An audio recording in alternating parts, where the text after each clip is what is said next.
우리는 요한계시록 해석 기초 1강을 통해 천녀왕국 위치 논쟁에 관하여 다루었습니다. 천녀왕국의 논쟁의 핵심은 재림을 기점으로 그 이전인가 아니면 그 이후인가이며 무천연설은 십자가 사건부터 재림까지가 천년왕국이라고 주장하고 전천연설은 재림부터 새 예루살렘까지가 천년왕국이라고 주장합니다. 그렇다면 두 학설 중 어떤 학설이 옳을까요? 이 부분을 심화편에서 다루려고 합니다.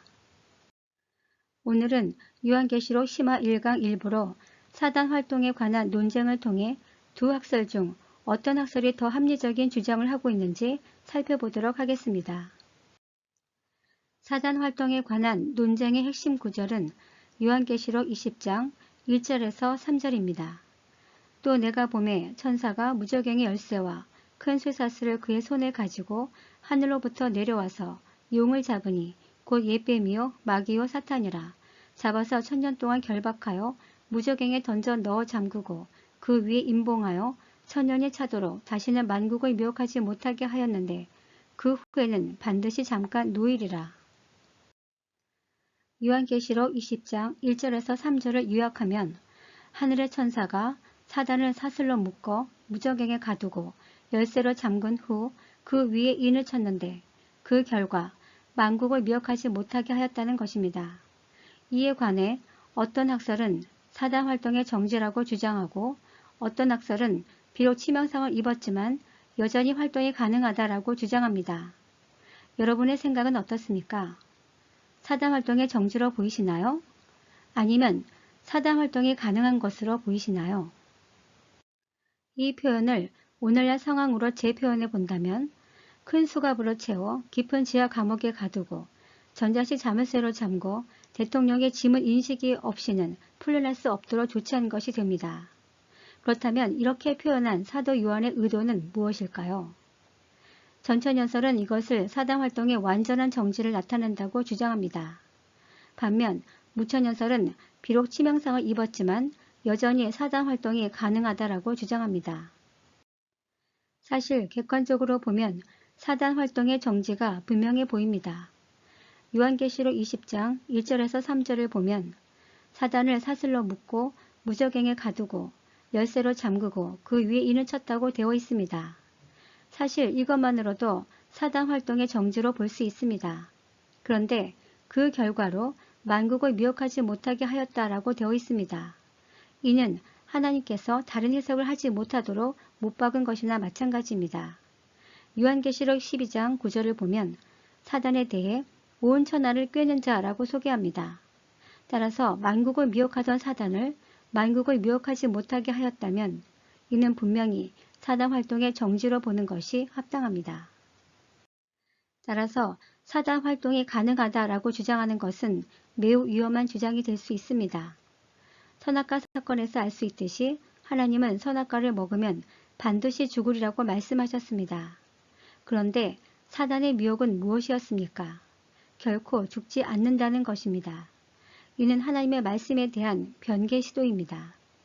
마찬가지로 만국을 미혹하지 못하도록 하였는데 마치 만국을 미혹할 수 있다고 주장하는 것은 하나님 말씀에 대한 변개 시도가 될 수 있습니다.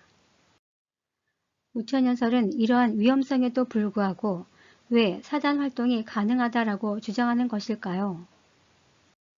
만약 무천연설 주장대로 사단이 십자가 사건 때 무저갱에 갇혔다면 그리고 그 결과로 사단 활동이 정지당했다면 대체 어떤 문제가 발생할까요? 무천연설이 사단 활동의 정지를 인정하게 되면 첫째, 교회는 왜 타락하는가입니다. 무천연설 주장대로 만약 십자가 사건 때 사단이 무저갱에 갇혔다면 오늘날 교회의 타락에 대해 어떻게 설명할 수 있을까요? 둘째, 사단을 대적하는 기도는 왜 하는가입니다. 베드로와 야고보를 비롯한 사도들은 마귀를 대적하라고 가르쳤고 수많은 목회자들도 사단을 대적하라고 가르치고 있습니다. 그런데 사단 활동이 정지당했다면 사단을 대적하는 기도를 해야 할 이유가 없게 됩니다. 셋째, 복음을 전파할 때 순교와 박해는 왜 있는가입니다. 성도가 박해와 순교를 당하는 것은 사단이 하나님에 대한 대적을 넘어서 극렬한 저항을 보여주는 것입니다. 만일 오늘날 사단 활동이 정지당했다면 이러한 박해와 순교가 왜 일어나는지 설명해야 할 것입니다. 결국 교회는 왜 타락하는가? 사단을 대적하는 기도는 왜 하는가? 순교와 박해는 왜 발생하는가? 라는 질문의 해답은 사단의 활동 외에 설명할 길이 없습니다. 구속사 관점에서 보면 인간의 타락은 반드시 사단의 미혹을 전제로 하고 있습니다. 그 대표적인 사건이 바로 선악과 사건입니다. 즉 사단의 미혹이 있었기에 인간의 타락이 발생한 것입니다. 따라서 요한계시록 20장 1절에서 3절을 사단 활동의 정지로 본다면 십자가 사건 때 사단이 무저갱에 갇혔다는 무천연설의 결론에 심각한 문제가 발생합니다. 왜냐하면 십자가 사건 이후부터 교회 타락과 성도의 고난 그리고 핍박이 발생하는 것에 대해 설명할 수 없기 때문입니다. 결국 무천연설은 딜레마에 빠지게 됩니다. 먼저 사단 활동의 정지를 인정하면 십자가 사건 때 무저갱에 갇혔다는 무천연설의 결론을 포기해야 합니다. 반면 십자가 사건 때 무저갱에 갇혔다는 무천연설의 결론을 유지하려면 어떤 식으로든 사단 활동이 가능하다라고 주장해야 합니다. 결국 무천연설은 교회 시대가 곧 천년왕국이다 라는 결론을 선택했습니다. 그리고 요한계시록 20장 1절에서 3절의 말씀을 사단 활동이 가능하다라고 주장하기 시작했습니다. 그때부터 사단 활동이 가능한 이유와 논리, 성경적 근거를 찾게 됩니다. 그렇다면 무천연설 신학자들이 내세우는 논리와 성경적 근거는 무엇일까요? 그 예를 들어보면 다음과 같습니다. 한국에서는 대표적으로 이필찬 교수가 있습니다. CTS 요한계시록 강의 내용 중 일부를 발췌한 것입니다. 여기서 이필찬 교수는 무저갱에 갇힌 것은 용이지 사단이 아니며 만약 사단이 갇혔다면 이는 사단 활동이 정지당했다는 의미가 되어 심각한 문제가 야기된다.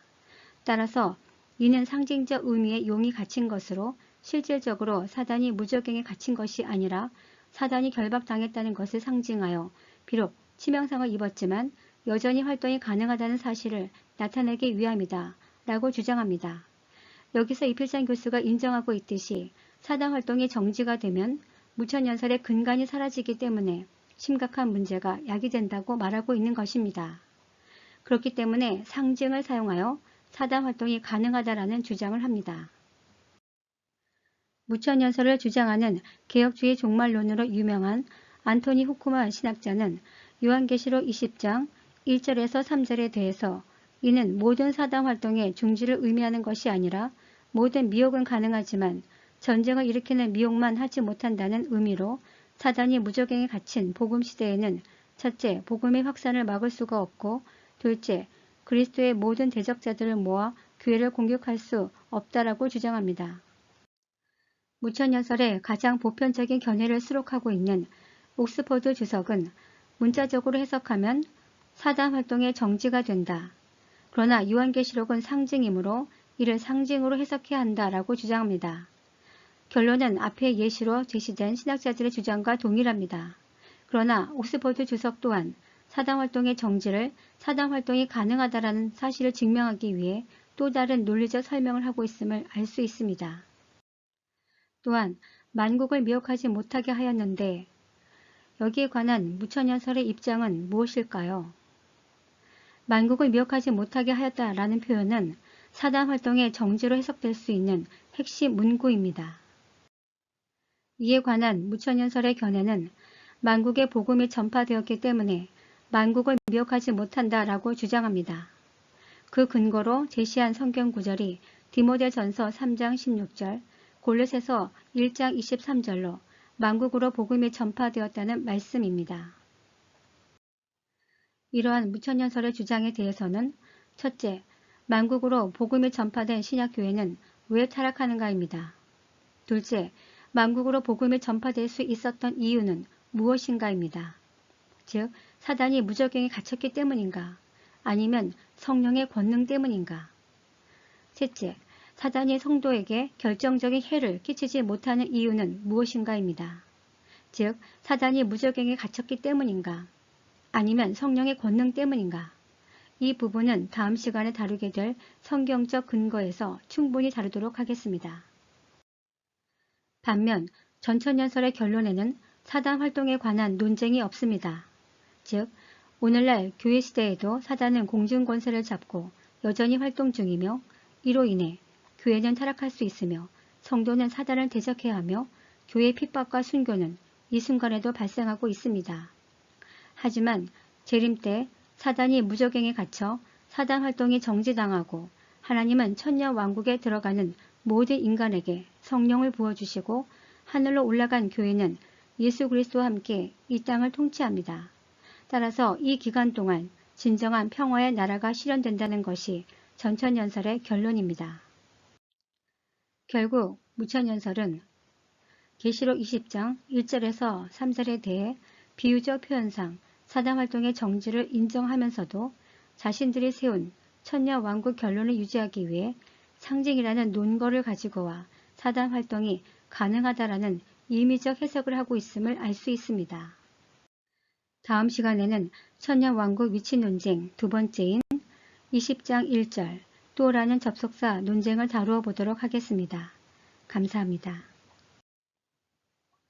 구독하기와 추천하기, 알림 꾹 눌러주는 센스 부탁합니다.